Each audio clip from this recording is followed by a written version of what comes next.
Good morning, everyone. I'm going to get started. We'll start with a Karakia from Des. E tū tātou.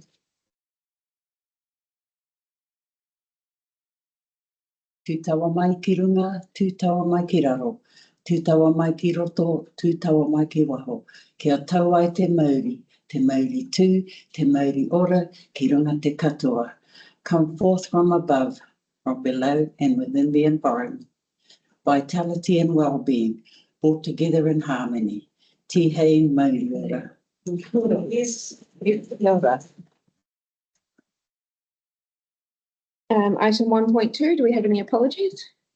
Yeah, I need to be gathered around 11. Okay, we'll begin by then. Can I have a mover and seconder? Move. I'll second. Delly and John. All those in favour say aye. Aye. Any opposed? No. Motion carried. So public forum. Welcome everyone. You have 5 minutes to speak. Please note this is recorded and we can only ask you any questions. You can't ask us. So we'll start with Don Barry for Cooks Beach Community Centre. Afternoon to all. Sorry that.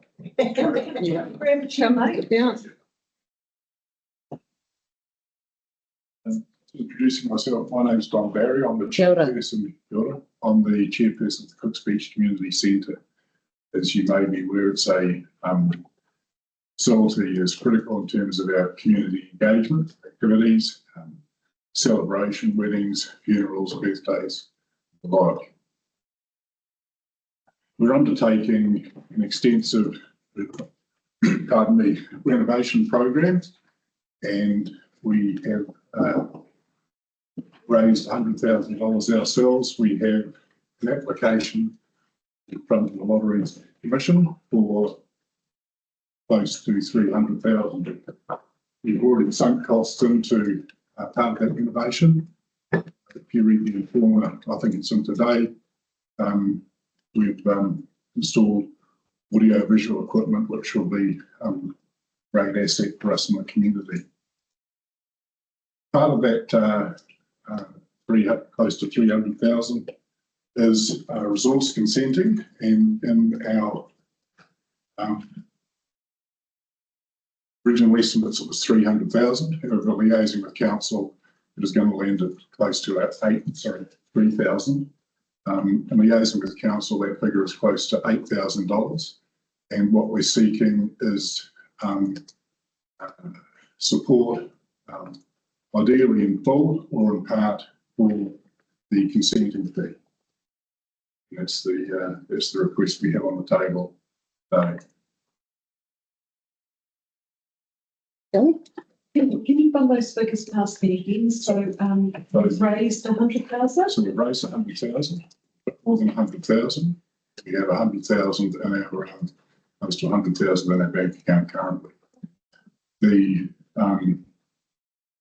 lotteries application, I think the figure in there is around $285,000. We've already expensed around, I think it's around $20,000 left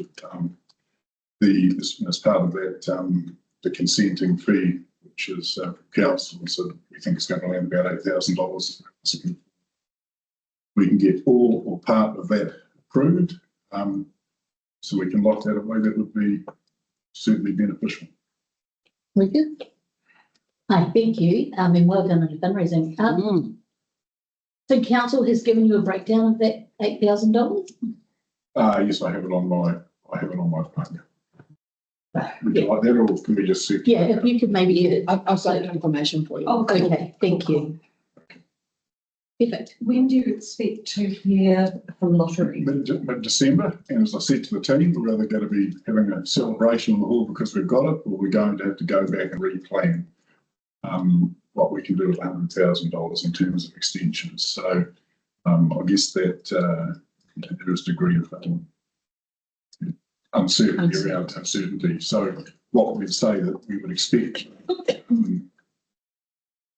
we aren't successful, we'd probably be able to fund a debt extension or part of that 100,000, and that would have, I guess, consenting costs as well. So I'm not quite sure whether there's two sides to this saying, look, conditional approval for the 8,000 and looking favourably in terms of support in the event that we've got to go to plan B. So, Thank you. That's just getting all the cards on the table. John? Couple of questions. So can you just paint a bit of a picture as to why it's such a critical community facility for the area, and also if you could talk to how long this has been in the sort of planning stages and how long you've been working on the concept of this. Okay, gee, that's going to something quickly. We run community events in there. Those are activities such as bowls and pool and little bowls. We have community functions. It's important for mental health. Coming together. We had 120 folk there the other night. We certainly want to expand its use into meetings with audio visual. We can get bands there. We have a band tentatively lined for the 12th of December. So it's bringing the community together. And particularly which speaks to a lot of retirees and young people being able to keep the community together and build it. Certainly a deck extension is important with functions like weddings, birthdays and other events, and that's a key part of it. And we are limited in storage. What's the second question again? It was just the history of how long you've been planning around doing this. It's been, I think, about 7 or 8 years. I've just recently taken over chairmanship, so you sort of you're drilling into my memory as it's just a community member. But certainly it got specific momentum around 2017 to 18, which is 6 or 7 years ago. And there aren't a lot of facilities around out there for this facility will, if we think of it as a dartboard, this facility, while it's valuable for Cook's Beach community, once with AV there, it's got a brilliant, it's got good size, can cater, I think, 100, 120 seated. We could certainly use it for events for people in the wider community to come together because it's different from the other halls from Karakia and Karakia. So, being able to, the vision is to have a place which is really first class. I mean, the phones are what they are, but have a place that is first class for the folk in the community, not just our community can come together to celebrate occasions and events. Yeah. Don, I understand that once the works are complete, that the community hall is on land owned by council. That's correct. And the hall is owned by council. Yes. And I'm just querying, because you're going to be increasing a council asset with your works, whether or not you're sort of making an approach to council for this $8,000. Not as a waiver of a consent fee, but as a contribution to your cost. We did actually. I think we did that. I think we approached you to ask money, and we suggested we come to this forum. We will take money from whoever, from whatever pockets. It's keeping the governments out of the pockets and dig deep. So certainly we understand our role. Our role is basically as we are property managers, come guardians, and working closely with council on any asset and improvement is critical. We fundraise it, we transfer the asset to council. Council, which is my 5 minutes up. No, I was just, can I ask staff a question? Sure. Now, how do we then, if there is a $300,000 to $400,000 renovation on one of our assets, how do we depreciate that? So John has had a conversation with our property manager, our new property manager, in regards to that. And there is a mechanism whereby the group, the community centre, essentially gift it to council. And once it's gifted to us, then it's put onto our asset register and it goes through the usual depreciation processes. Until it's on the asset list, it's not technically ours, but that's the plan, is to give that is the plan. So as we develop assets, I'll come on you as chair, but as soon as we say thinking about investing in an asset, we'll advise council so that you've got eyes up, whether that's ceiling panels, acoustic panels that we've installed. Because ultimately it's your asset, we can't assume that we can do renovation. We need approval. The matter of depreciation and insurances and that we've covered separately. Just wondering about, because obviously, you know, with weddings and funerals and Sure. things like that, there is income. So if you're going to charge the hall out, and I'm just thinking like, once it's a bigger asset as well, there'll be insurance implications to look after that. So what is the financial model there? Is this the appropriate time to ask that question? Our chart is on our website, and that is look, I've only got 5 minutes or longer. No, We we answer your question. We Okay. turn it into a fun fight. That is interesting. I think we think we've got an asset, and we've like any number of businesses, we may have different pricing models for certain activities. Certainly, weddings and large celebration, as you were with Karakia Hall, I think they're up to 1,200. So those are key events where we will charge a fee accordingly. If there's a tangi or a funeral, it's gifted. That is pro bono. We'll take any donation we can. The money goes into our accounts, and as I've said, look, what we have to do, because there are all sorts of people out there who want to keep on just raising money, but we're essentially a non-for-profit. We have to have a purpose for that money, okay? And so it's balancing, unless we have a purpose for that money, then we may price and undertake activities accordingly. But there are certain things that I'm saying now, look, if someone comes along and says, look, we have an activity that is open to all the community and there's going to be no charge, well, we should just say that access is for free. Does that make sense? Yeah, absolutely. So we're working our way through various things. Some may be by way of koha if someone has an event. So the event where we're looking to have one of the team members is having his band play there for an evening. We'll just do that. He's not charging us. It's open to all the community, so there's going to be no charge for that event. But if people wish to donate, we'll have the bin there. No, I was just thinking about the depreciation and insurance and some things like that. So is that, Heather, would that be ratepayer funded or? The depreciation on the building. Yeah. I'm mindful of that because I could understand council taking a position that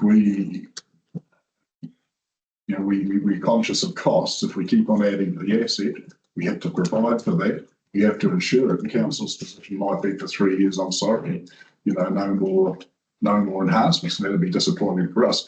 That's where, I'm saying early on in the piece, we would want to notify council of our intention. Is it's a matter of respect. And B, there's a financial aspect to it which we're mindful of. Don't get me wrong, I'm not supportive. I know. It's fabulous. It's great asset. I understand the calculus. I understand the dynamics. But I want to be respectful. Through the chair, so ideally, down the track a bit, it would be ideal that the council carried their consenting costs. Look, ideally, we'll take any assistance we can. Kia ora. Any further questions? Okay, thank you so much for your time. Can I exit now? You can. Please, I'm not cast striking the bowling. Thank you, Donna. Next, we'll have Paul Clayton for the Mercury Bay Business Association. Hello, everyone. Few familiar faces, but for those that I haven't met, it's late. Recently appointed to the chair of the association. I'm here with my colleague and fellow board member Suzanne Henson, who basically initially I'd like to just backtrack a little bit and talk about the business association.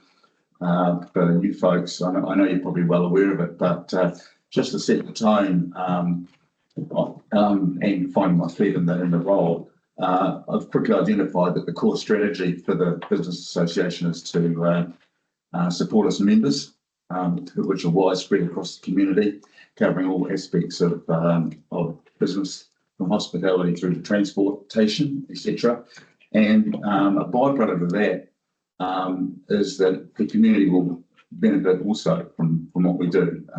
So the more we can do for the businesses in town through community involvement, the more everyone benefits. So that's where I'm sort of coming from.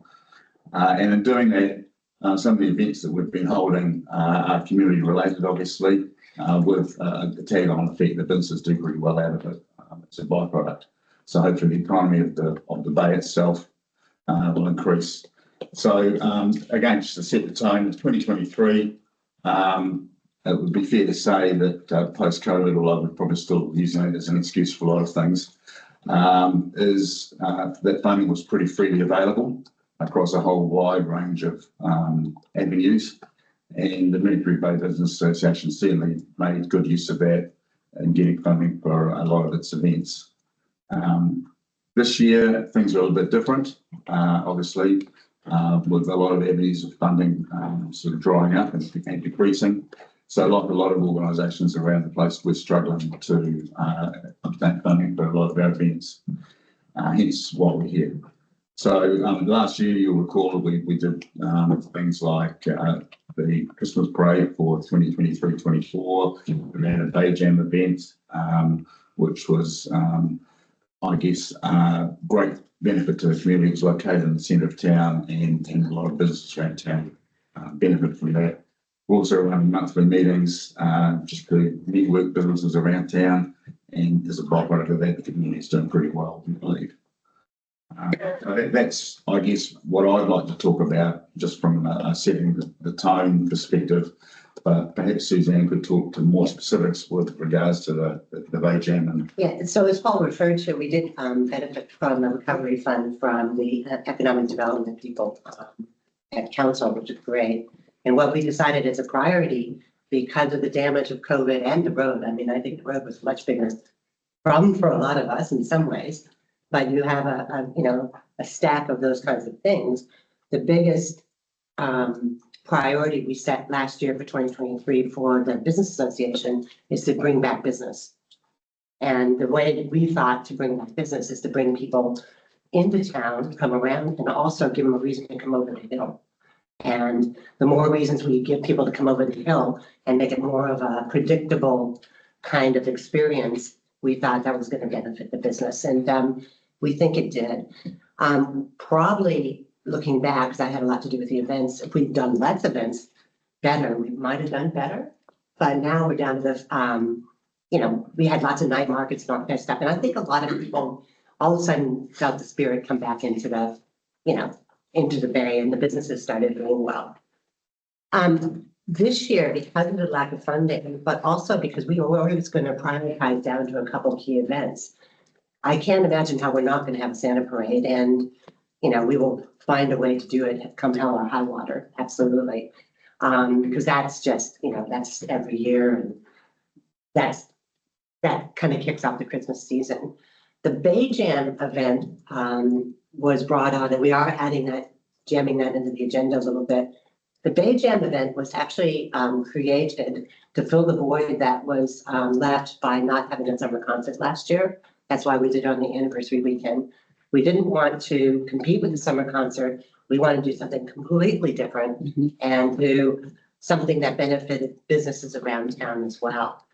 So we created a local event with local artists, local food producers, all that kind of stuff. We purposely didn't deal with licensing for it because we wanted families to come in and party in town together. And if they felt like going off to the different restaurants and so forth after, that's brilliant. And we found as a formula that worked really well. We were surprised at how well it worked in some ways. I mean, there's a lot of testimonials that we can send you guys on the different business, the levels of increase in businesses year over year that businesses had because everybody was kind of having that kind of experience. Bay Jam, we decided to move to Waitangi this year, and we're flexible on the date, by the way. But we decided to move it to Waitangi this year because Waitangi is physically on the Thursday, and you also have the week before school starts. So we thought if we had an event on the Saturday, we would bridge that Friday and leave people in town longer. So people might, you can see people leaving town around anniversary weekend and getting ready for school, basically. We thought if we could bring them back in for Waitangi and an event like this on the Saturday, then we would keep people here for the longer weekend. We were talking last night about what we would do if we don't get the funding in time or whatever. we can move the date, but you do have some issues of weather. And also, you know, what is the next appropriate date that isn't a busy weekend for us. So the idea of the thing is to bring people into town, to highlight local artisan food, to make people stay in town, and we've been given the Marina Reclamation to do that. That we think there's also a trailer boat fishing tournament on the same day, so we'll keep people moving around from venue to venue. So that's the dream. I think the Christmas parade we will just do anyway, but we really need your help if we, you know, because we're not completely full of money right now either. So, and actually, and this is one of the big things even in the Christmas parade is it's again the traffic management. So a big cost of the Christmas parade is actually pay back to ourselves in traffic management and council. So, you know, even if we could get some flexibility from someone on that. You want to add anything?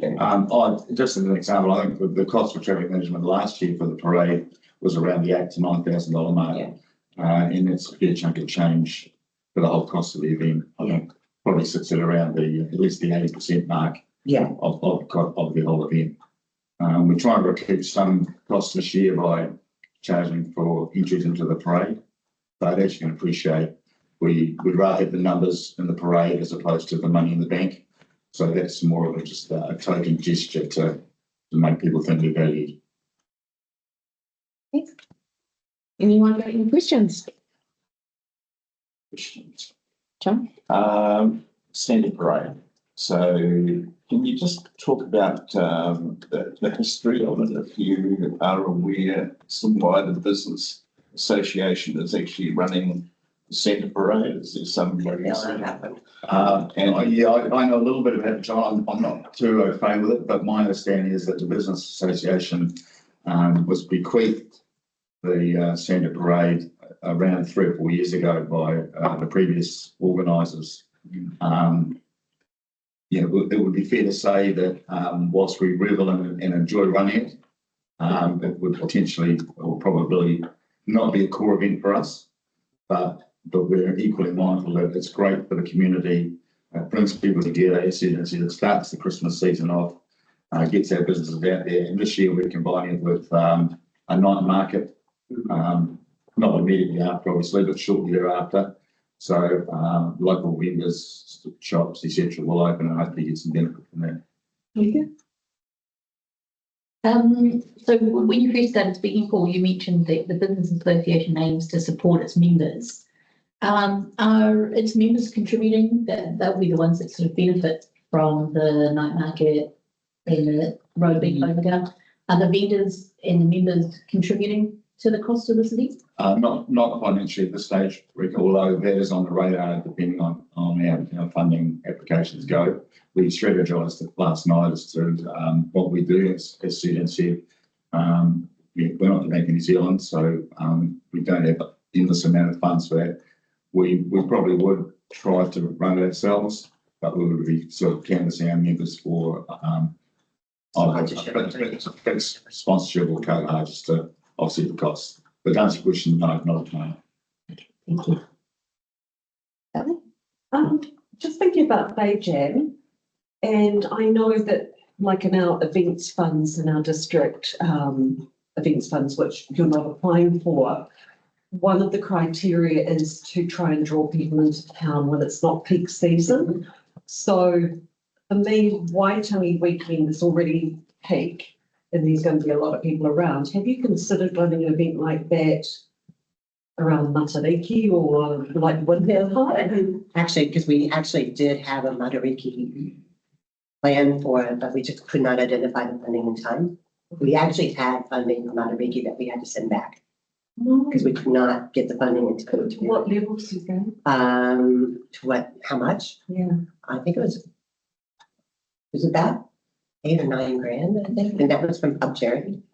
Okay, so my question would be, if this is not successful today for Bay Jam and Waitangi, would you consider reapplying for an event later in the year? The problem with that, and this is a long conversation last night, problem with moving it too far into bad weather is it's really a weather affected event. So it's outdoor stages, outdoor whatever. And being formally involved with a music festival, there's not a lot of indoor venues to do any of that stuff. So it really is weather related. I probably suggest we maybe do it in March or April. We talked about Anzac weekend, but that's also a 3-day weekend already. So that may be high season. And you've also got Taste of Matarani happening. Yeah, that's in April as well, yeah. So yes, we could move it, but my feeling still personally is, and if you talk to businesses around town, people leave after anniversary weekend. They just do, and you probably won't necessarily get them back for the Waitangi because the kids are starting school on a Tuesday or whatever the next day is, right? Or they might, some of them have already started. So I reckon it is not peak season. Maybe. Maybe you still have that one day in between that, you know. The Friday, absolutely. Okay. Oh, any further questions? Okay, thank you guys for your time. Thank you. Thank you.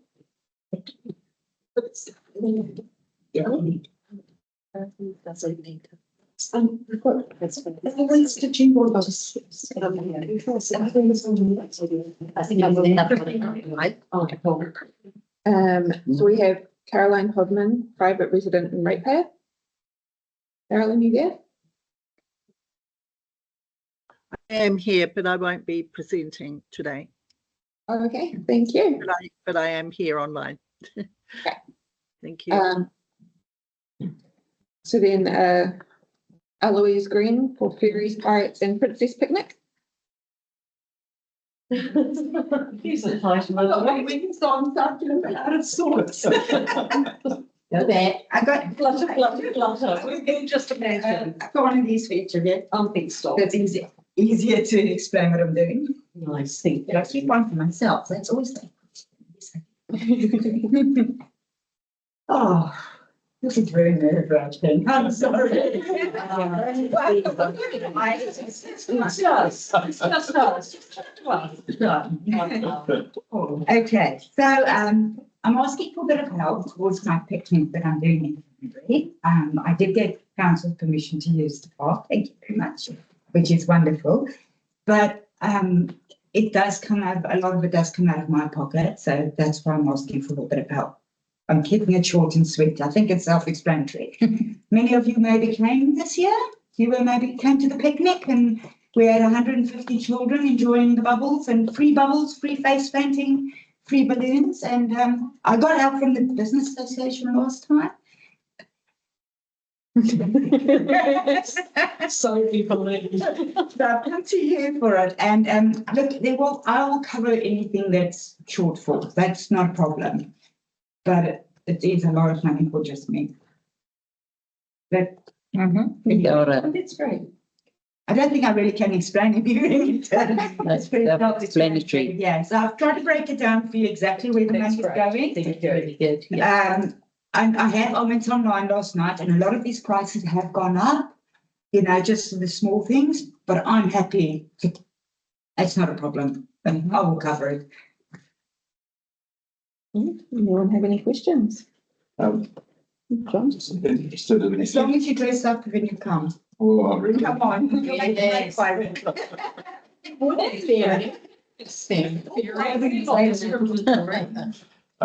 entertainment. That is for a musician. He plays live music, just a guitar. He plays pirate shanty, so the kids wear musical statues. Right. Unfortunately, I don't have any friends who will do it for free. Or they can hold a tune. Yeah. So Eloise, through the chair, what was the date for this one? The 12th of January. 12th of January. But I need to start, I keep an eye out for specials, so I can keep this is the base prices. Yeah. So I don't think I'm going to get anything cheaper than that. And so I've kept it because everything's gone up since last year. And the balloons are a bit pricey, but they're biodegradable because we're using the park. Yeah. And if the kids pop, it's called a blade of grass for a reason because they can pop balloons. I'd like to keep it, eco-friendly. Nice. Otherwise, I could buy the $2 shop stuff, but I don't really. It's conscientiously involved with me. We've got to keep this environment as well, keep it beautiful, keep the park good looking for the council. Don't want to get left on the rest of being I just wonder if there's sort of even some in-kind support that council might be able to offer in terms of helping advertise in some of That would be lovely. The printing is down to getting the big posters down in everybody's windows. Those things cost, I didn't, people are like, oh, but you shouldn't put it up. I go back and they didn't put it up and excuse me, I paid for that. That's a lot of money. And that's too much. And also I want to just try and get some bigger signage made, because I found even though there was kids running around dressed up, vendors were dressed up by like my volunteers, people were still, what's happening here? It's a free event. So the next one, I don't want that to happen. I want to get everybody to know it's out there. So I want to up the advertising a bit more. Okay. Because even if you put it in the paper, you have it on Facebook, on every avenue, posted. They're still going, and I had CFM advertise it as well. There's still a few people, and I want to get everybody to know and become maybe an annual thing, because Ellerslie has one, and for me to travel there, it's an 8-hour round trip. Once you find parking and walk around with the kids and the driving, and then the 4-letter words because nobody stays in their bay. It's very frustrating. I don't want that. So I thought, well, for us as the peninsula, why can't we have something here? And it's all family, young families. That's the weekend when the young families are here. Something to do. Parents can chill out, have a coffee. Kids can run with the sugar high.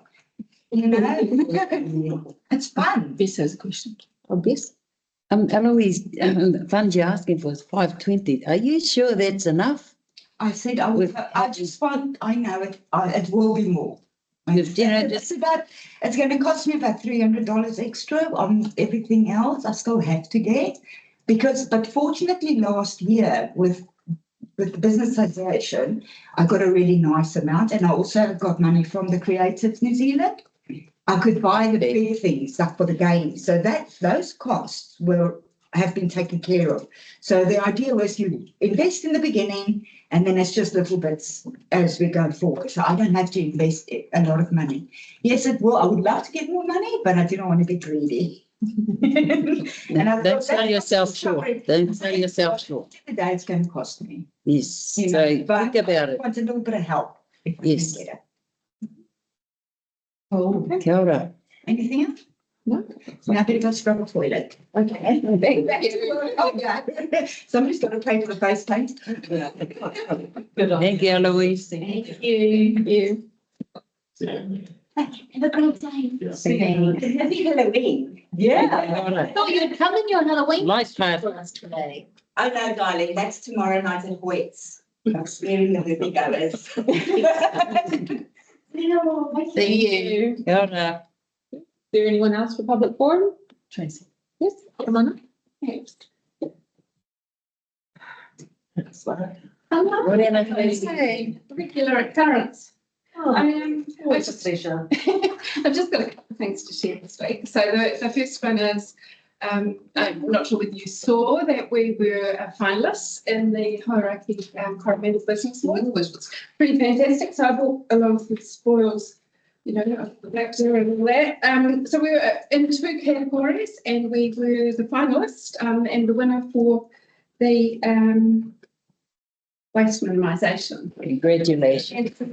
I wanted to share it because we've really appreciated the support, endorsement, encouragement that have come from you guys. So that's really neat. And we're hoping, obviously, to put that to good use to raise more funds as we go forward. So the actual, the project that we took forward was the single-use cup author-free campaign. And I think last time colleagues came along and shared with you that we were getting some really good traction with the volumes of cafes on board, and we're still getting 1 or 2 signing up every month. So there's a steady, roll on, and we will be continuing the campaign through summer.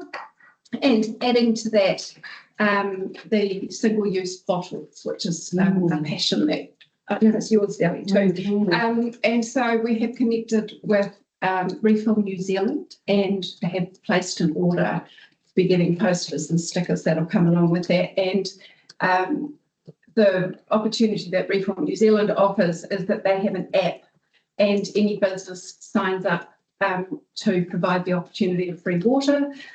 People can come in with their containers and refill, and that goes onto the app and becomes visible. So it's prevalent in other parts of the country, particularly around some of the bigger centres, Auckland, Wellington, but there's a sort of a dearth of places between here and Hamilton. So we're hoping to get that registration going over the next few weeks so that we have at least some more places on board. I think in Whitianga there are maybe 2 at the moment, so there's a great opportunity to expand that. So we'll be taking that forward. So that's sort of our next campaign coming through. And then the other thing I just wanted to share was that we have the AGM, and we were all set to have it. We double booked the menu, so that wasn't very successful. So we've moved it now to the 16th of November, which is a Saturday. It'll be at 9 a.m. We'll be sending out a newsletter. So if you're on board with that, raw newsletter, you'll get that come through as well. But just wanted to share with you that it was on. And Len Salt has said that he will be coming along as well, possibly just to answer questions should they arise rather than being the speaker. But, so that's everything. Thank you very much, and appreciate your support in recent weeks. Have fun today. Thank you. Were there any questions? Oh, yes, you're right. Yes, race away. No. Yes, Kelly. Yeah, it's Kelly. Yeah. Is the aspiration, I think we've talked about this before, is your aspiration to have a potable water supply somewhere centrally in Whitianga or in our towns, in each of the towns? And I think we may have discussed Ohakune, where the water contractor has provided its filtered potable water. Is that something that you're looking to in the future? Yes, I mean we're really interested in connecting with any organisation that might be able to contribute to that as an outcome. And water fountains provided by council, great opportunity. So we will be approaching as broadly as we can to get as many people with that. And certainly if there isn't that supply, then let's look for ways to make that happen. Also, Okay, thanks, team. Thank you. Cool, thank you. nice to see you, and well done on those awards. Yes, great.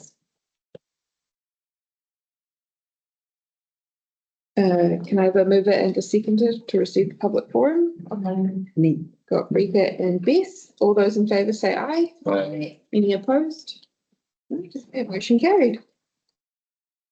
Any items not on the agenda? No. Okay,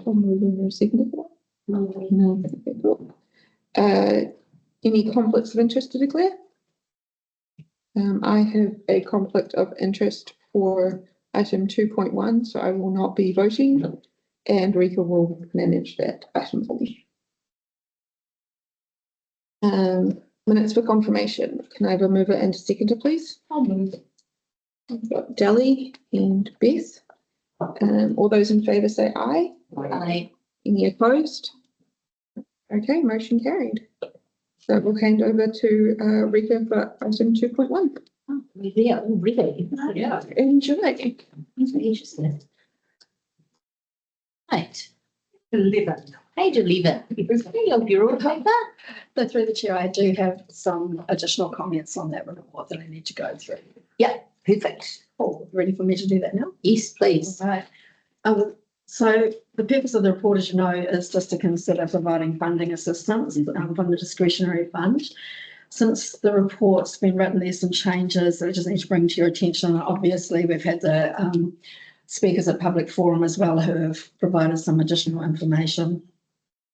In regards to, firstly, the Cox Beach Community Centre, they did initially put in their expected consent costs between 2,500 to 3,250. I've gone to the building unit and they have indicated that it would be around 7,890 without the government levies. And that was based on the value of a $280,000 project, non-residential, estimated at 8 inspections, final inspection and a code of compliance. And saying that, the consent hasn't been lodged yet, and until such time as it is, no consent cost can be confirmed. So that is an indicative cost only based on the concept plan and the value.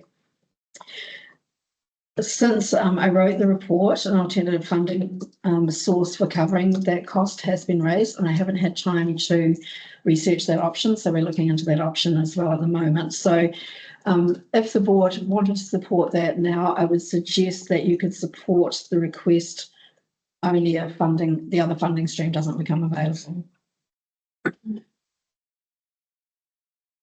Yes. People able to apply for this fund at any time in the financial year? And for the discretionary fund? Yeah. Yes. Yeah. So for example, if they were to come back to us once they understood what their funding was. They could apply again. So that could be an option. Absolutely. Once they understood if they got their grants, lotteries money, Absolutely. and whether they were doing a deck extension or a $300,000 to $400,000 renovation. Absolutely, they could. So there was also the discussion that it is like provisional approval or whatever. Yeah. So approve the $8,000 with a tag on tagline. that just says should blah blah blah blah blah. Yeah. Which, we can do that. Yes. Because I think if we were positively in favour of their extension, that would show the goodwill, but the ability to change the amount according on the size of the project. Yes. Does that make sense? Yes, absolutely. What do you think, John? Waiting for you. The questions that I've got are probably broader in regard to. Yeah, shall I go through the whole line? Just take them one by one, because Yeah, I'm this just is wondering the whether information that's pertinent to this request. So in particular, what I'm really keen to say, you do cover it within what you say, is how we manage other similar halls around the place to make sure that we're being consistent in the approach that we take on this compared to others.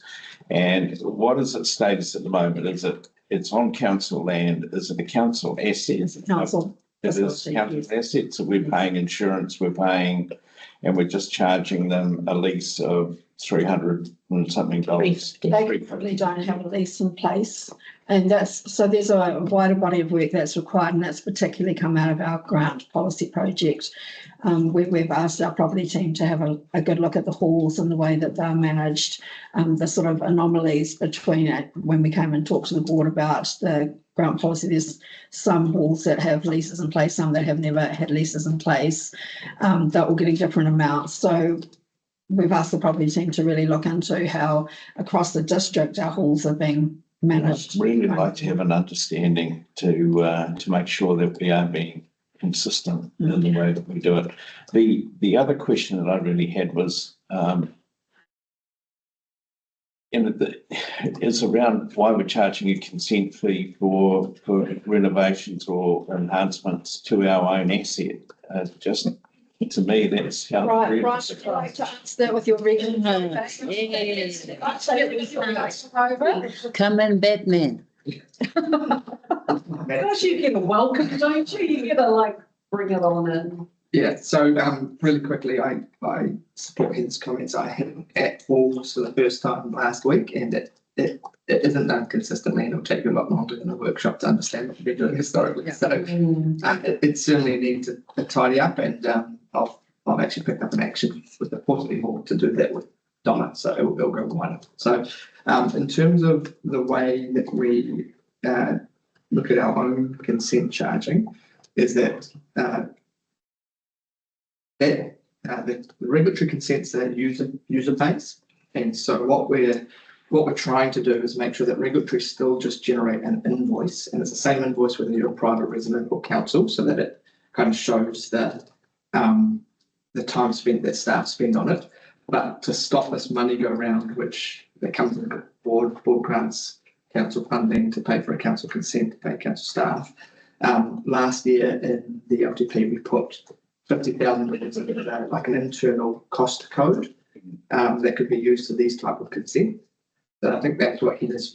I've literally only just found out about it and you mentioned it to me the other This has day. been the schedule for the last few years. We get requests that come in, and what we were doing in the past, is we were waiving those consent fees, but it doesn't then match up well when we come to kind of annual report. So we've got this funding. What we do still want to get is an agreement from the board that they support what the purpose of that consent is for. So I think in this case, what I was hearing from Rika probably is a good approach. Once they know the scope of funding that they're going to get for the project, then we'd probably then at that stage look, rather than discretionary grant, we would look, if the board support it, we would use this internal fund. My personal preference would be to not use the discretionary fund for such an event. That it should either be a consent fee waiver or it should be paid from that fund that was set aside in the LTP escrow. And if neither of those, then I'd like to really raise that at a council level so that we can try to start to get some consistency with the approach. It just doesn't seem clear to me for people that are within the community trying to do something to a council asset to further enhance it for the benefit of the community to be actually charging the council. It doesn't feel right. Can I ask a question? You may. What is the bank balance in our discretionary fund at the moment? 54,000. Yeah, currently. So if by a quick show of hands, and Caroline, I think you may be able to put yours out. Can I just understand, is everybody supportive of this project? Supportive of seeking a way to help them cover their consent fees? Yes. By a show of hands, yes. Caroline, perfect. Thank you. All right. So can we then leave it with us? Yes. You? So is it technically leaving it on the table? Well, not really. The application will go away and they'll look at whether they can use this other council. Do we want to formalise it by putting it into an actual motion? Well, this is where I'm heading. I'm heading towards the resolution. Sorry. Yeah. So we have a resolution that essentially says for staff to look at whether this can be funded by Essentially the waiver. the waiver. The internal amount is essentially a waiver. It's just a waiver to council. So we can make a statement in the minutes. It says we support the work that they are doing. Absolutely. And we're pursuing this avenue rather than our Which discretionary seems more fund. appropriate to cover this type of work. My personal preference is not to say that the fallback position is the discretionary fund because there's another step, I believe, that would be required to say, how do we deal with this at a council level? And I think that the motion or the support just needs to be that we support it and staff are going to take this up to look at whether they To look after the funding source. Yeah. Do we need to whack something on the screen to that effect? Yes, we can do that. And also, I'm assuming they'll get a letter to that effect. Bring up your resolutions. Yeah, and we'll just start amending that one. Very good. That makes me happy. We'll just share this up on screen. It's always good to find messages, then you can find those stuff with the. Let's put you in the hot seat so we can. May I ask another question? Do we give them any other funding or money? They have their 3-yearly funding agreement, which rolled over this year. Over the 3 years, it was 12,000. That's split over the 3 years, and that's for the day-to-day operation of the hall. And they then pay us back at $350,000. $350. No, they don't. Come on, Rika. No, they don't have a lease in place. So So they don't. So we just give them money. They don't give us money back. So And that's part of the wider hall conversations. So that at the 12th of December meeting with the council, they agreed to roll over all those funding agreements as is at the moment until we work through that. So my question, which was misunderstood, I feel, is that they're actually making money out of renting the hall out. And I was trying to ascertain where did that money go to? Who's paying the insurance? We do have a copy of their financials, which are available online as well through the charitable trust. The funding agreements for all of the halls allow them to charge for the use of the hall, and they put that towards the upkeep of the hall and other events. So that hall just off the top of my head, they've put in acoustic panels. Oh, yeah, no, so I get that. So they're using them, They that should they're be paying making, insurance maybe. they pay their, what do you call it, public liability insurance, and we pay the building insurance, and they pay all their contents insurance as well. Yeah. Did you have a question? I thought she put her hand up to buy. Yeah, I'm just Yeah. making sure that, oh, yeah, that's it. Sorry, were you talking to me? Yeah, sorry, I noticed your hand is still up. I don't know. if it was- Yeah. I know, I put it back up just asking, should Chrissy be involved in this? Because I thought her conflict of interest was for, not this. I think once you have a conflict in one area of grants funding, you need to step out of the whole conversation. The whole item. So moving on, we're happy with Yeah, the. I just, we need to look at what that's up on the screen. I can't see. Oh, sorry. No, that's okay. That's so slow. Hang on, that's. So the Mercury Bay Board, Mercury Bay Community Board is supported of the Cooks Beach Community Centre to apply for the internal fund and the LTP to Fund. I think it needs. Make it. sorry, it's just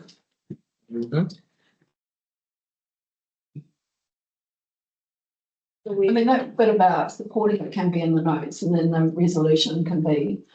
yeah, what would you like the resolution to Of the be? Cooks Beach Community Centre project, and ask staff Do this. to work with them regarding applying for a waiver, a fees and consents waiver.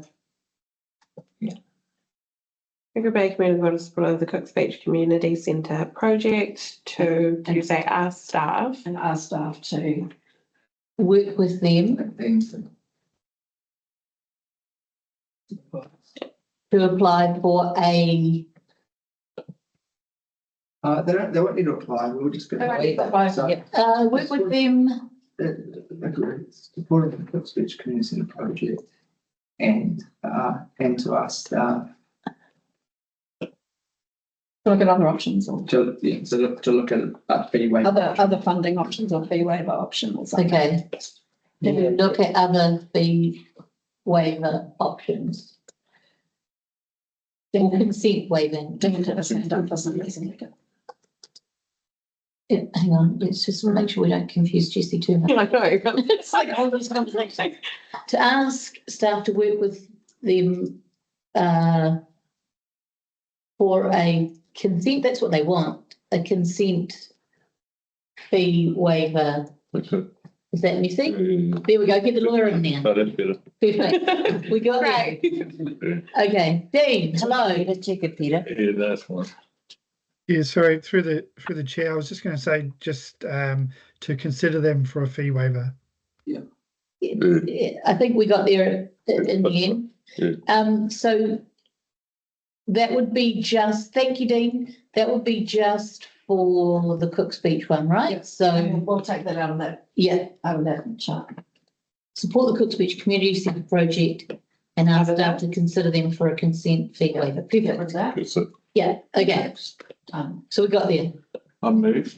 Oh, thank you, John. I'll second. Thank you, Peter. All those in favour, please say aye. Aye. Opposed?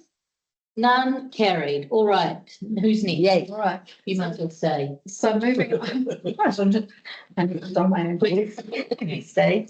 And we'll stop sharing. Okay, so business association, should we look at this as? If you want to look at that separately, so just in respect to the Santa Parade and Christmas market, if you want to just pass those down, they have provided us with a breakdown of their costs, which on that list there, which might give you a little bit more help in making a decision on that one.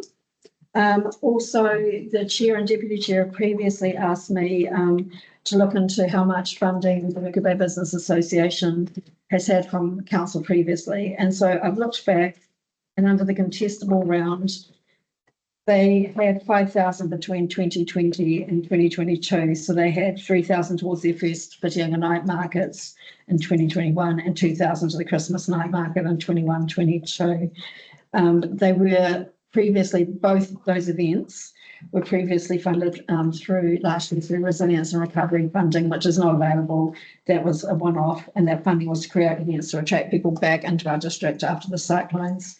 And so just in speaking to Mercury Bay Business Association, do you want to go through them as the Santa Parade and then the other one, or do you want to do them together? No, Do the Santa Parade. Parade and night market, please.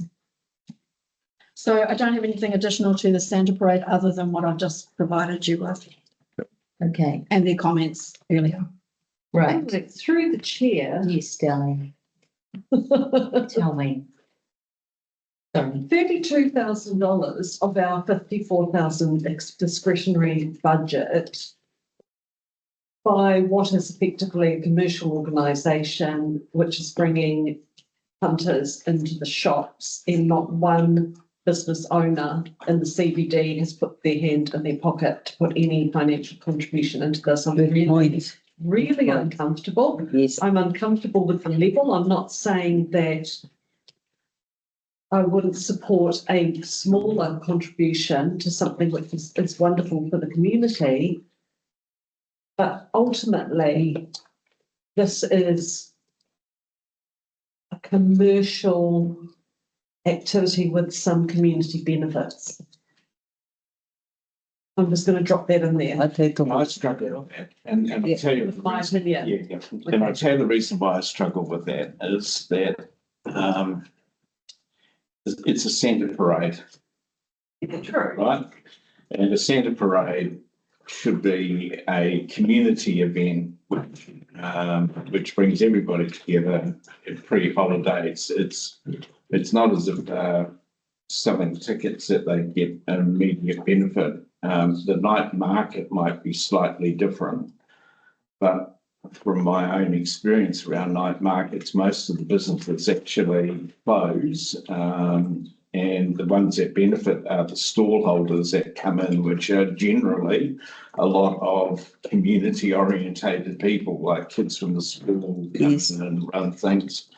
So, the question that I was asking, or trying to ask Paul in a roundabout way, was the history of why they were running a Santa Parade as a business association, which is the challenge that I really sort of have, because to me that falls more into, if anybody, probably this room, as an activity that should be run. It doesn't sort of fit as being a business association. But the discussions we've had around the council table are footpaths, and yourself, you have said, we're trying to keep the rates down. We're trying to be fiscally responsible. We're trying to not rate the grandma that lives in Dundas Street with $1 million house that you can't afford to run to do things that probably I don't think are our remit. I don't think this is our remit at all. Do you, Bess or Peter, did you have anything? I know that you two will just spar at this sometimes. Some other thoughts on this? My thoughts are, the previous speaker we had from the Business Association gave us a sort of off-the-cuff breakdown of the makeup of the membership of the association. And it was pretty clear from that the retailers were absent in their numbers in the association.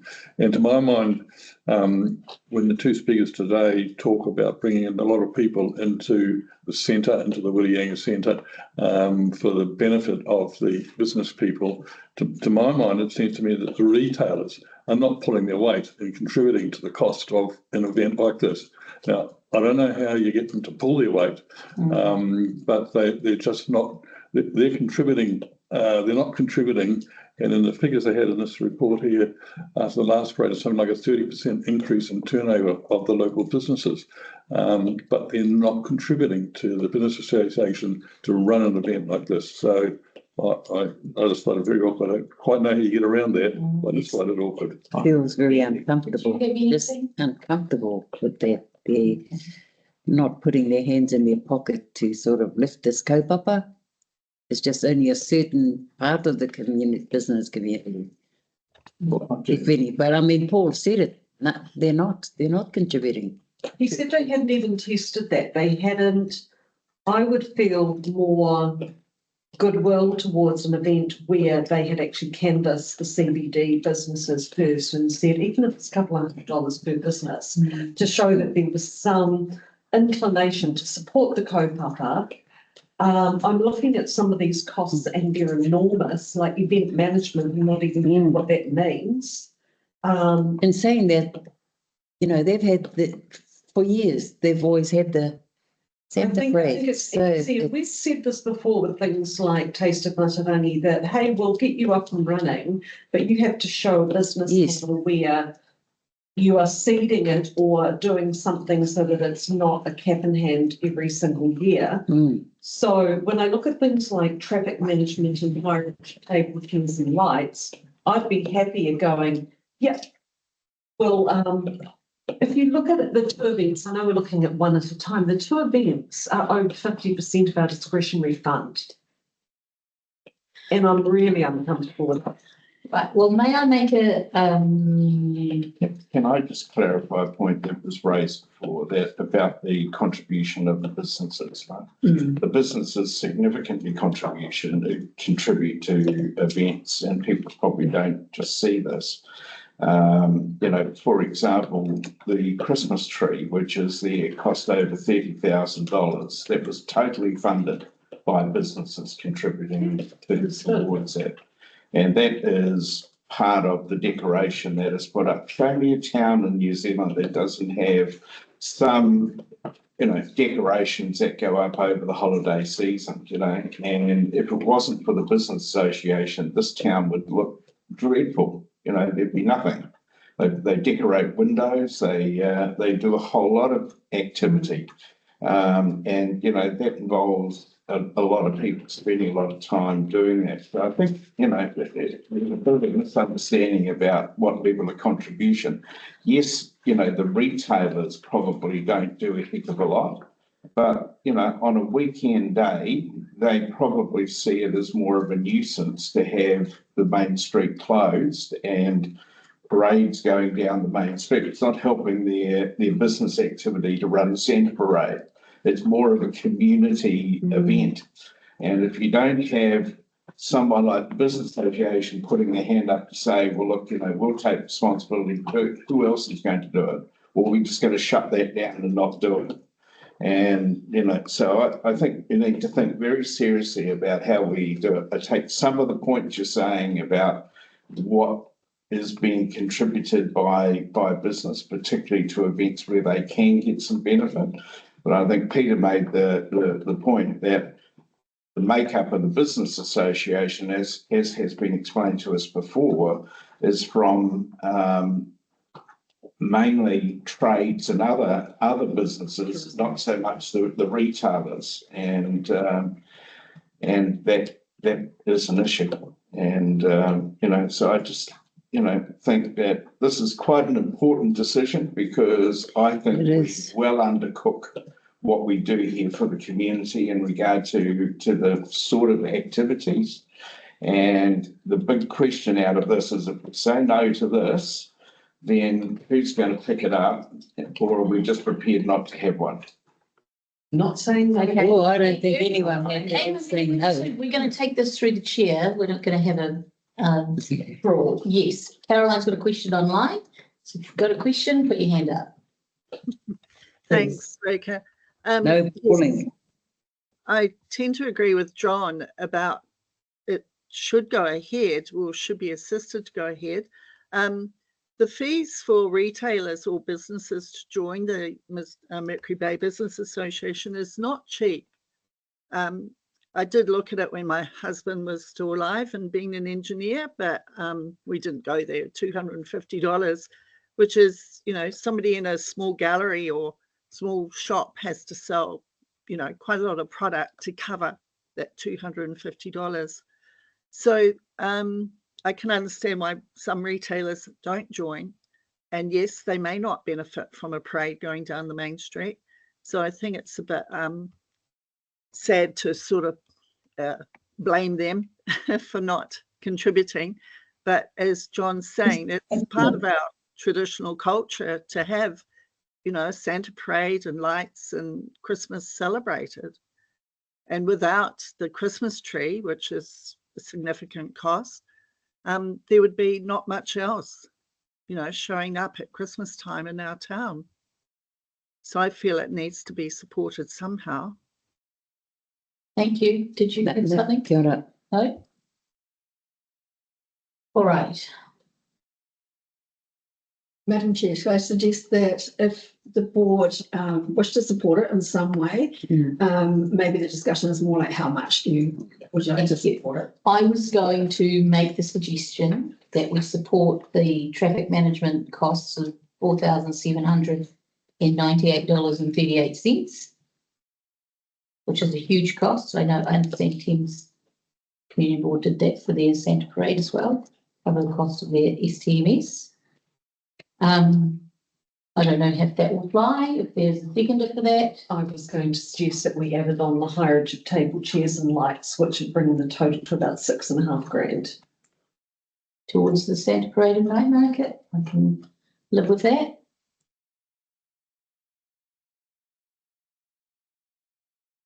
Peter's doing some maths.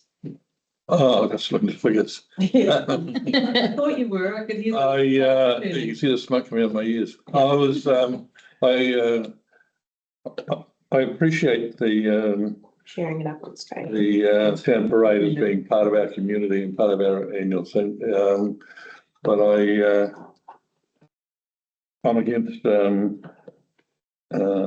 discretionary fund paying for the total $16,000 odd. And I would support our discretionary fund contributing to the cost. And it's just a matter of getting a suitable figure, and what around the table is suggested as a suitable figure I'd go along with. So Delhi and I, between us, have come up with the cost for the traffic management and the hireage of the tables and chairs and lights. Yeah, I'd go along with that. Yeah. Which is basically 6,500. Yeah, $6,500. I have a query, just very quickly.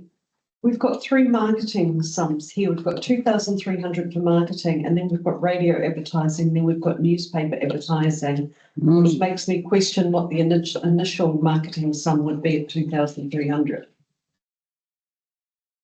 Seems like a very large amount, unless somebody's mistakenly broken it down and actually added the figures separately.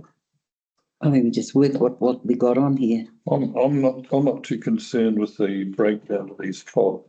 It's the total figure of 16,000 I'm looking at, and I don't think our discretionary fund should be supporting that amount. So rather than delving into what's contained in marketing and what's contained with advertising, I'd rather we just set a figure and say, here it is, do what you want with it. What's your suggestion, Peter? This figure 6,500, I'll go along with it. Yeah. Okay, can I just further clarification that this is probably, in my opinion, really poorly presented because there are a lot of costs that are not in here that have not been actually included. So, for example, there is a tree that has to be carted from a container out at the airport through to here. They have to then get all of the equipment and hire things to be able to assemble that, which is a full day project, which is part of the cost of preparing, because this is to actually have the lights turned on the Christmas tree. So, there are businesses that, and that's the point I'm trying to make, that are contributing quite significantly to the overall costs. And this doesn't really present that picture because they're excluded from those prices within here. It's unfortunate, but we can only work with what they've given us. Yeah. Just wanted to provide that additional. Okay. I was just going to add to that, we have to work with what we got to, not got what we've got, not adding to it or taking away from it. Just work what's in front of us. They've taken the time to work all this out and give it to us. Now we shouldn't be picking at it. So we have a motion on the table, which is to cover the costs of traffic management and the hireage of tables at approximately $6,500. Moved by me, seconded by Delhi. Should we test that? I'm going to test that motion now and see where we where we land, or whether we need to have some further discussion. Can I just add one Yes, thing, please? This is 2024 for this Christmas parade.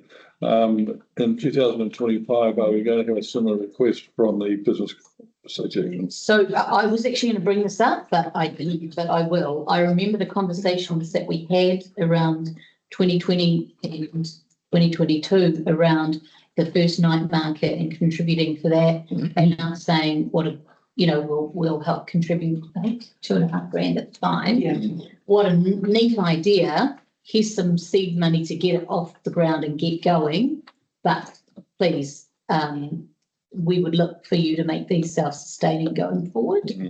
And I don't know, we can have a conversation and maybe put some messaging in a letter to just say, look, the board are happy to support in this vein or whatever it may be. But going forward, we would look for you to make this event self-funding. If people are comfortable, that's certainly some messaging that we can hand back. And I would see that perhaps as putting just a little bit of pressure on the business association to go and have a chat to those retailers and get them signing up as members. And that's absolutely up to them. So we have a motion on the table. So I've just changed the amount, which would be the hireage and traffic management, which equals 6513.46. Okay. Application. Right. Okay. So you're going to just add that in there. Yeah. Okay. So all those in favour of that figure for the hireage and the STMS? Aye. Aye. Caroline? Aye. Yes. Supportive? Yeah. Those against? Thank you, John. Did you want that noted? Yep. Okay.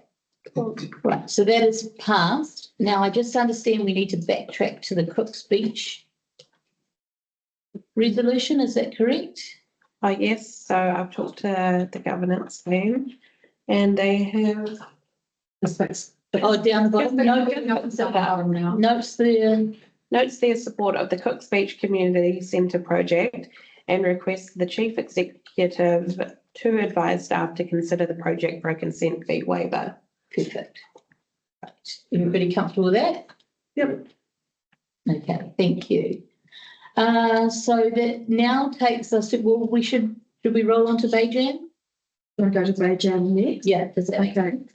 Because that came in late, I've sent it out to all of you and I have to formally table that with Jessie at the moment. I did look through the report and believe that the options and assessment still covered that because it was pretty general. And we made the changes to the resolution to include it there. Other than what Suzanne and Paul had to say and the information they've provided, I don't have anything additional on that. Right, did anyone want to start with some thoughts and comments around this application? Through the chair, I just want to reiterate that I know it's not our district events fund and it's not subject to the criteria of district events fund. But I feel like Waitangi weekend is already a very busy weekend and $16,000 again, is it the right time of the year to be adding value to the town centre? Personally, I don't think it is. And I hear what's been said about weather and stages and things. We do have the wings over the area out here, and perhaps I'd rather be spending some money on a couple of marquees to make it a off-season event that was a lot of fun. To hire a few of those stretch tents or something to have an outdoor / hall, all Taylor's mistake, blah, blah. But I don't see Waitangi weekend being a weekend that it's benefiting us economically when there are already a lot of people around, because that's my birthday weekend and I know it's always bloody busy, it's always really hard to get a restaurant booking, and all the boat operators and everybody in the retailers are doing really well. So I think that the timing's not great. Thank you. My apologies through the chair. I did have an extra comment on that one. They did actually apply, and it relates to what Dali was just saying. They did actually apply for the district event fund, and they were declined. And they were declined mainly for the reasons that Dali was speaking about. It was around the time of year it was being held, which is considered to be a peak holiday period. The panel for the district event fund thought it was an event that potentially would be nice to have for locals and people already in Whiringa, rather than what the purpose of the district event fund was, which was to attract them in. So basically what you've said, Dali, but I just wanted to confirm that they did apply, but they were unsuccessful. And they had actually received funding from the Matariki event. Which would be fantastic, because there was a lot of discontent, malcontents, who said Whiringa did nothing for Matariki, whereas Whangamata had a whole suite of events. I am wondering if we ask them to go back to the drawing board. I don't think that that's the conversation. The conversation is, do you support the fund or not? Yes, sir. And then maybe we can have a side conversation with them and say, hey, we really, Or do we support? Can I say, add to the comment that was made earlier by staff, that the declining of this was inconsistent, I believe, with other decisions that were made on events that were approved by that fund that were subsequently overturned by council as well. Right. So, we just get some balance to the discussion as to why this one was declined. And, I have some concerns around that process of the event fund distribution. I think it did come up short because it failed to handle issues around the case of why that weekend was going to be of assistance to the economic development of the area, and I think they undercooked the descriptions around that. And I think they also undercooked the health and safety management processes, which were noted on it as well. So I just put things in balance, because we end up sort of talking about things here, and there is wider context on some of the issues. And in broad terms, there are aspects of this that I don't feel comfortable with as well. I think, again, the presentation of it probably hasn't gone into enough detail, and some of the costings probably need to be more closely scrutinised. But I'm also very aware that we are still in an economic development need for support for a lot of the businesses within this area. We haven't got full recovery yet from what has taken place over the last 3 or 4 years.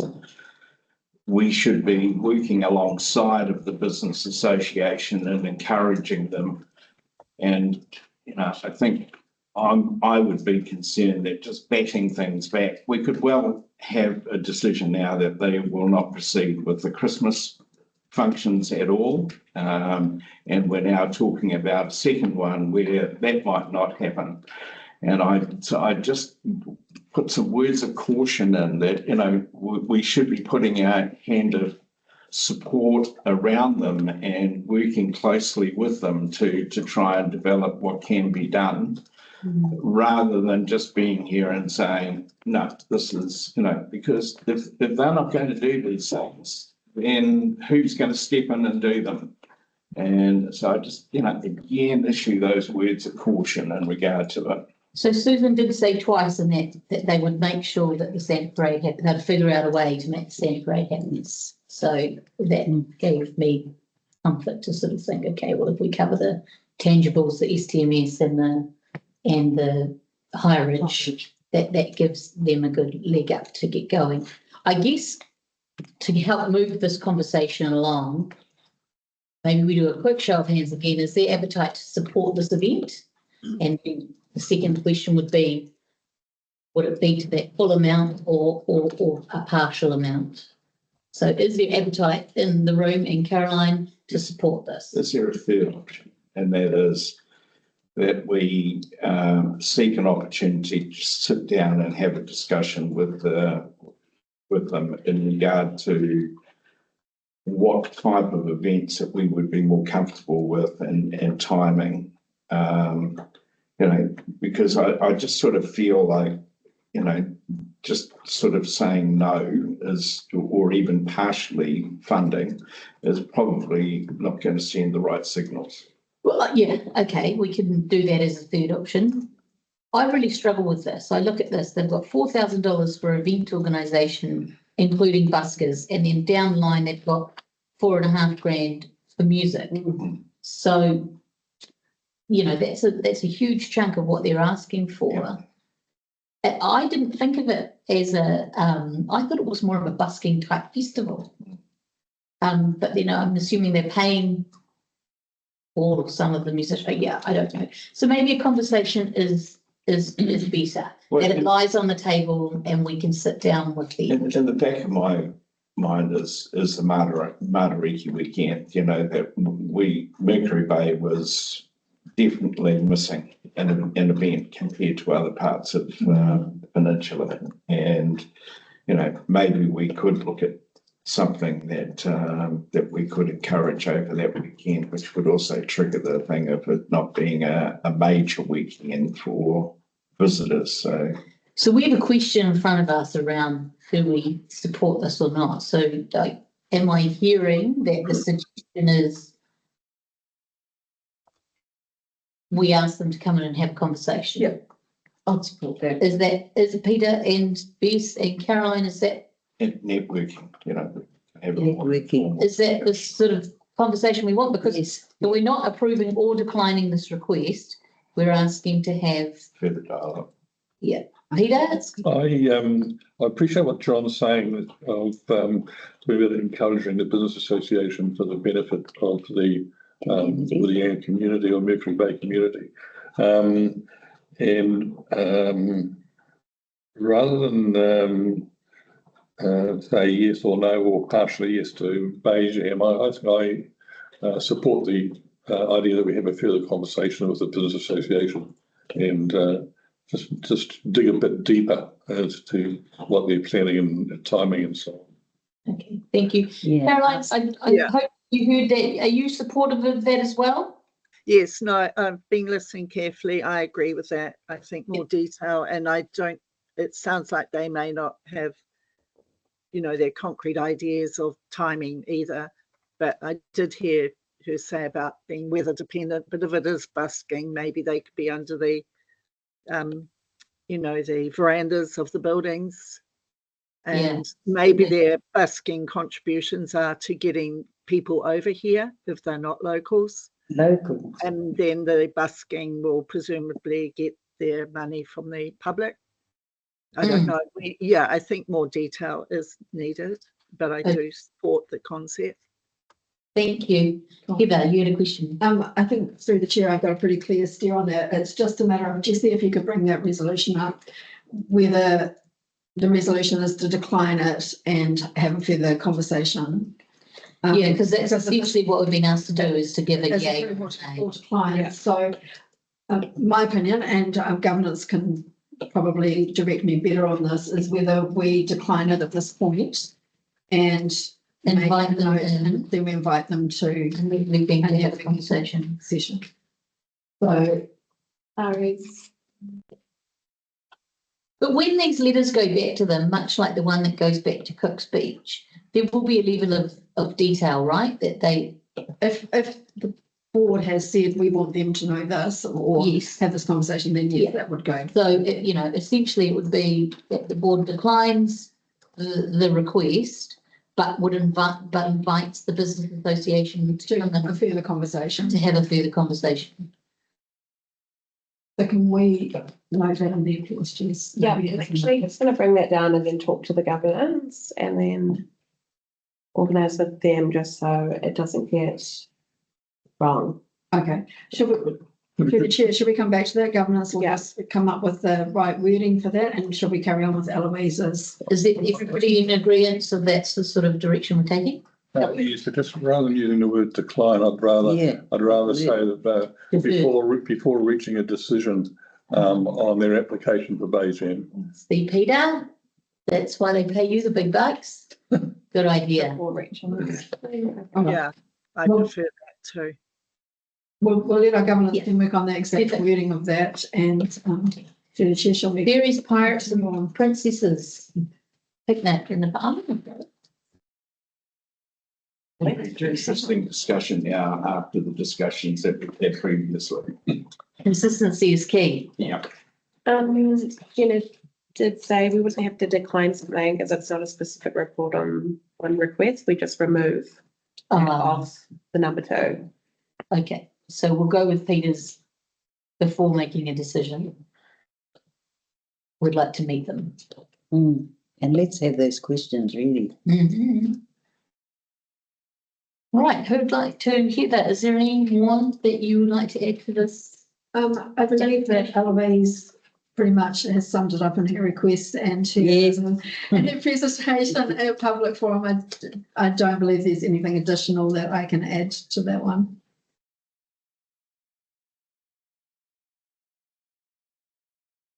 My friend's looking at me. Would either of you like to kick this off, or Caroline, any comments? Yes. All right, Bess, let's go. Well, with Eloise, having a mokopuna who has a lot of friends and then go to these mokopuna things, Eloise is always there painting their faces up and they have a lovely time. So, and I see her at the monkey house doing it in the park and whatever. She's everywhere, and you can request her to come to your house for a birthday, which we have done. So, I think this is all for the community, the kids, the involvement of the community, and I say yes to the funding. Kia ora. Peter? I'm sort of 50-50 on this one. I'd just like to hear a comment from other members. Councillor Now I'm Connell. feeling really nervous.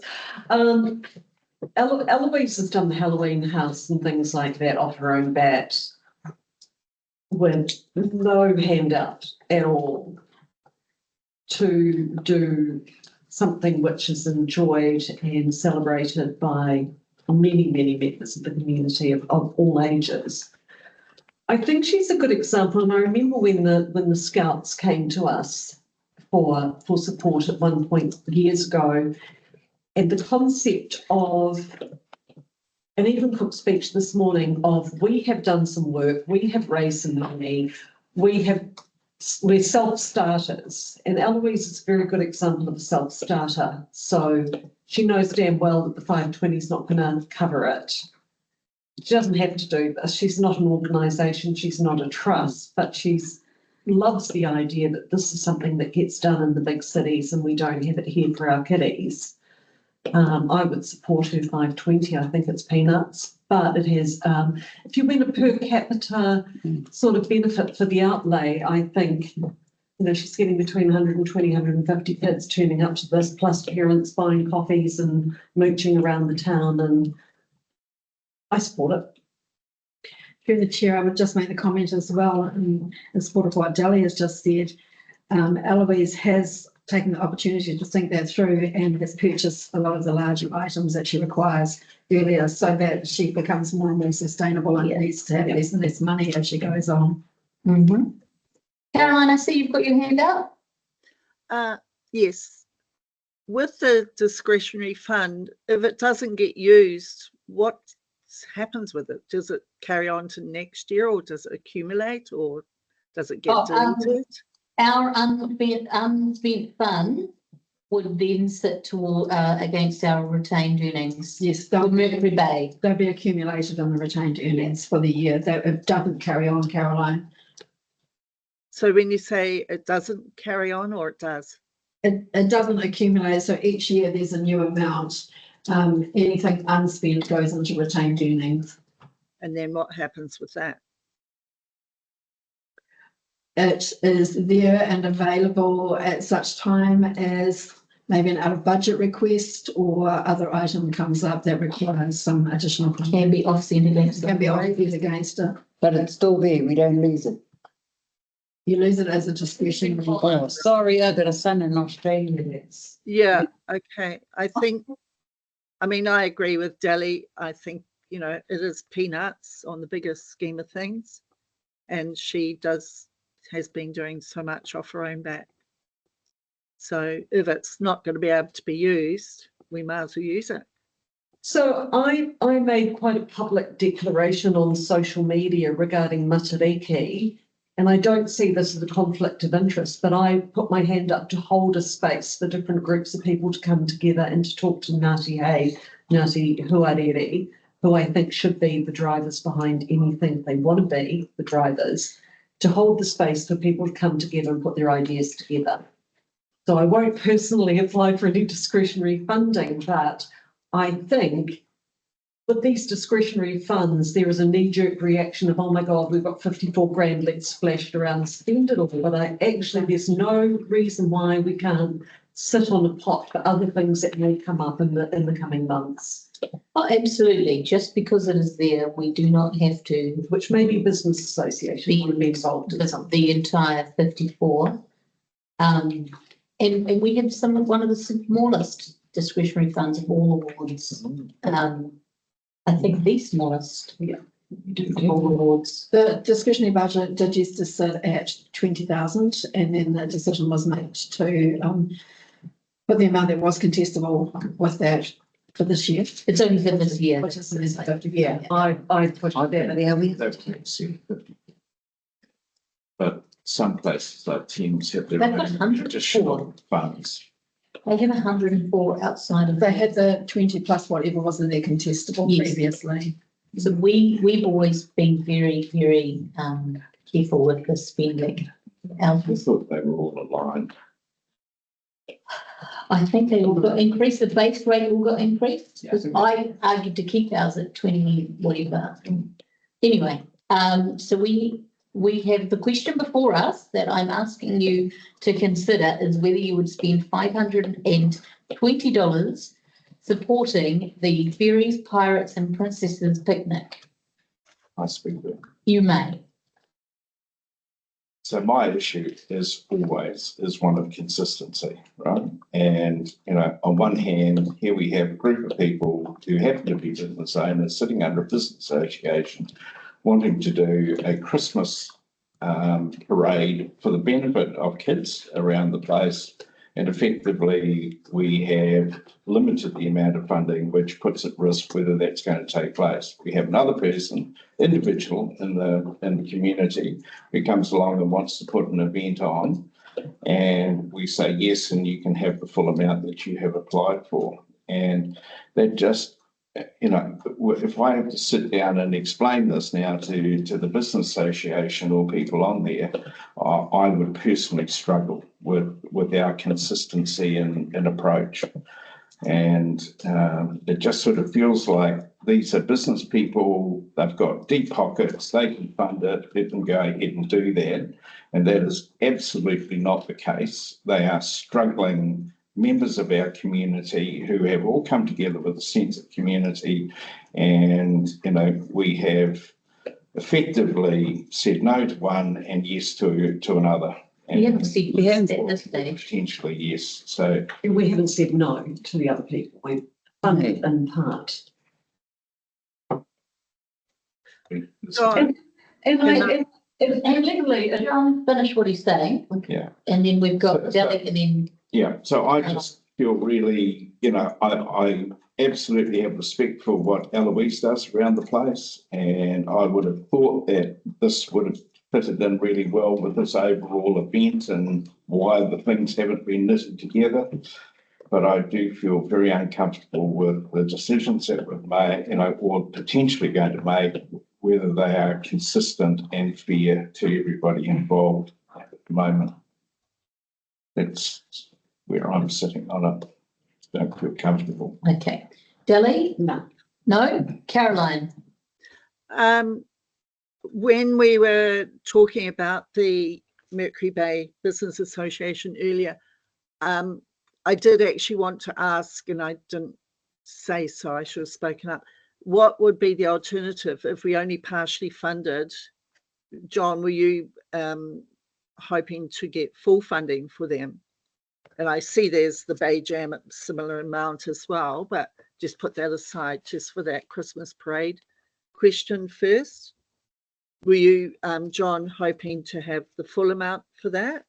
Look, I'm just really concerned that we're going to not have a Christmas parade, because why would business owners be expected to put the money in out of their own pocket to do an event when they are already many of them are already struggling in business at the moment? So Suzanne said twice it will happen, regardless of what happens here today, that the Santa Parade will happen. So that rings very strongly in my ears in putting forward that. Caroline, did you have anything else? Well, yeah, maybe it was to her detriment that she was passionate about that and said that, and whether it means she's got some money stashed somewhere or she's plans to do other fundraising, we don't know. No, So we don't. Do we need more detail again, but like the Bay Jam? Well, we've made a decision and we voted on it, and we have moved on. We're now talking about the fairies, pirates and princesses picnic in the park, and whether we support the $520 that has been requested. I wouldn't if it was 5,200. No, but you will. I will. Okay. Peter, you've had some time to hear everybody's thoughts. Yeah, I look at the fund that's in this called a discretionary fund. I hear what John's saying about consistency of approving these applications from time to time. If we're looking for consistency, we would then need to establish a policy as to what we have to consider in looking at these funds, and that to me takes away the meaning of the word discretionary, because each application that comes before us, we have a discretion whether we approve it or not, rather than an obligation to have to follow a pattern. And in this case, for this amount of money that's been asked by Ms. Green, I would exercise the discretion in favour of her application for $520. Okay, so I'll put that to the table then. All those in favour of supporting the $520 for the fairies party picnic, please. So sorry, you've supported it. Did I have a seconder? Yeah, I support it. You're supporting it, seconder? Yeah. All those in favour, please say aye. Aye. Aye. Opposed? None. That's carried. All right. Is that it for this? Through the chair, we just need to go back and just make sure we're all comfortable with the Bay Jam resolution. Right. Thank you. Got this up on Ari. And I have to say, you know, because I don't think it's a personal attack on the business association. Not at all. We have heard, we want to have a good, close relationship with the business association. Like that's what we're making on Bay Jam. Is that when we actually sit around the table and say, what are your aspirations for the next 12 months? What are the events that you would like to do? How can we work with you? And we get more detail around events. And then I'm distracted. I think that partnership sort of relationship needs to be strengthened so that we don't suddenly get a application for 16 grand. We have the lead up to this. We have more detail around this.